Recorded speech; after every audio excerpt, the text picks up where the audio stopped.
Man, so this video, I'm gonna be talking about something that's near and dear to my heart, some new understanding the Most High gave me, and it was beautiful. It was like all of my trauma in life, all of my drama, all the stuff I've been going through, wondering why people don't like me, seeing people trip on me and do different stuff, and people who I thought was my friends, and they could switch up on me so fast, and it's just heartbreaking. You be like, what's going on? And you think people don't like you. If you're going through that in life, let me help you. Let me shed some light on what you're experiencing. Genesis 6, the flood of Noah. God was upset because man left the natural use of man and they started having sex with animals and each other and beasts of the field. And during this time, the angels in heaven had saw that women were beautiful, and boy, they are. Nice hips, nice butt, all that stuff like that. They couldn't retain themselves. They came down and went into women, and they created giants. Giants roamed through the world and destroyed everything. They ate everything. Fallen angel magic was revealed to men. Some stuff, understanding that they were never supposed to know, as far as like knowing where gold and silver and precious metals were in the earth. The fallen angels showed men, like, oh, you can go over here and dig this up, and this is gold, and this retains this kind of value, and you can turn this into a sword or make a scientific device out of this, right? They showed them that. They showed women how you can cover up your face with makeup and it'll be alluring and seductive.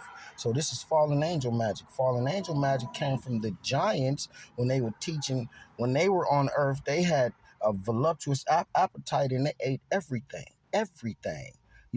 So what happened was they started eating us. You know what I mean? And so they are the ones, the fallen angels, the giants precisely, is the ones who started us to eat meat. So the eating of meat is also fallen angel magic. Why do you think Max Care and Max Factor and them, they use the placebo from women's childbirth and put it in their makeup? When they doing that, they know that innocent blood from that child is more of a demonic sacrifice, because they're using it for that reason. They're using it to fool someone, to have gain. Why do you think they call it charm? Charm is like you wiggling something in front of somebody. Oh, he's a charming man. Oh, she's seductive. She's sexy. All of these words are hint words on spirits. Spirits that people have in them. But so long story short, during Genesis 6 and Noah flood, God killed everybody. Everything must die policy, except for these three people, Noah, Ham, and Shem. We all know that they are the progenitors of the new world, and they were all black men, and one of them happened to be an albino, Japhet, excuse me. Ham, dark-skinned African man. Shem is you talking to a Shemite right now. All the ones with these big noses, the lost tribes that scattered all around, the rest of the people who look like me but talk Spanish and all this other stuff, and they don't know who they are. Yeah, that's us. We the Shemites. And then Japhet was the albino, and they turned into the Russian, the Caucasus Mountain people, our other brethren, who are very weak and timid and fragile because of where they come from. They don't have the resources that we have, so it makes them very cutthroat and cold-hearted and vengeful. But anyway, that's another part of the story. The most important part was that after God, Jehovah had flooded the world and killed everything breathing, the spirits that were murdered, right, were in purgatory, if you will, and were stuck here on earth to roam and reach through earth and jump into people whoever they could, right?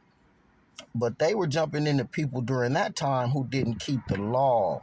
The law the Hebrews are talking about, the law of the world church. Oh, the world church, y'all watch them. They real wicked, talking about Mother God or something. But anyway, you couldn't keep the laws, the 622 statutes, 612, some say it's more, somewhere around there. It was a lot. You needed the goats, you needed the fast, you needed the unblemished goat, you needed the new moon, you needed all these ridiculous things to stay in line with the Most High. And the Most High God, Yahweh, Jehovah said, hold up, man, I can't keep sacrificing these dudes like that. So after he did the flood, the rainbow was placed there. Bam, this is before Jesus. This before Christ came to take the keys of hell and that we can approach the throne boldly to Christ now without a sacrifice sheep or something, or a shofar, a horn or something like that, or tassels or something like that. Some foolery, some idolatry, if you will. Christ came and said, "No, ain't no Sabbath no more. If you want to do it, that's cool. You get power from doing it because you understand it. But if you got to go to work, homeboy. If you need to do this and that on the Sabbath, he told them dudes, the Pharisees followed him around and was messing with him on Sabbath when he was doing healing. He was working and healing, and he asked them, which one of y'all is gonna let your animal fall into a ditch and then don't pull him out because it's a Sabbath day, fool? Yeah, back up off me with that. So anyway, all you people into them Sabbath and all that, you missing the most important thing, that Jesus is the new sacrifice. But I'm a little bit ahead of the story. Let me go back to Genesis 6. Um, After the flood, those spirits floated around the world without nowhere to go, seeking to get into people, and then they did. So they were after the flood doing wickedness. If they liked homosexual sex back in those days and that spirit died in the flood, well, guess what? That spirit was unenhanced, walking around in the earth looking for people who would sin and break one of those laws I'm talking about so that he could enter that person and dwell inside their house. If that person got back on their feet and started doing the 621 something laws, then that spirit would have to leave because it can't inhabit the same household as Yahweh, as the Holy Spirit, as God does, right? So the spirit had to go. So long story short, when it leaves and it comes back with 7 more spirits stronger than what it was, and they try to come back in. So this is what Jesus had to come revealed to men because they kept falling and kept slipping because of the law. They couldn't keep the law. They kept getting demonically possessed by these spirits who were walking around through the earth looking to inhabit people's body. If you ever seen Exorcist, if you ever seen any of that, these Jewish people who know what's up, they playing with us. Denzel Washington got a very good movie about this, what we talking about the spirits. I can't think of it. It's a very good movie. It was on the B side of one of those movies I watched, but it's about the spirits touching you, and then you turn, and then that spirit can get into that person as soon as they touch you, and I can't think of the name, man. I'll probably leave it in the description, but that movie is kind of pretty much how it happens here. The spirits are roaming around looking to seek and destroy it, or Satan's minions, and they want to be in you to do the freaky stuff that they can't do because they don't have a body. So they need you to do sin so that they can inhabit your flesh, so that they can do work. That's why Paul said we wrestle not with flesh and blood, but against principalities, because he's trying to tell you, don't kill somebody if they tripping on you, because that's a spirit in them trying to get you to kill them so that you can get tricked. Is that game? Is that game? I ain't sure. I thought that was a jewel. I'm just saying.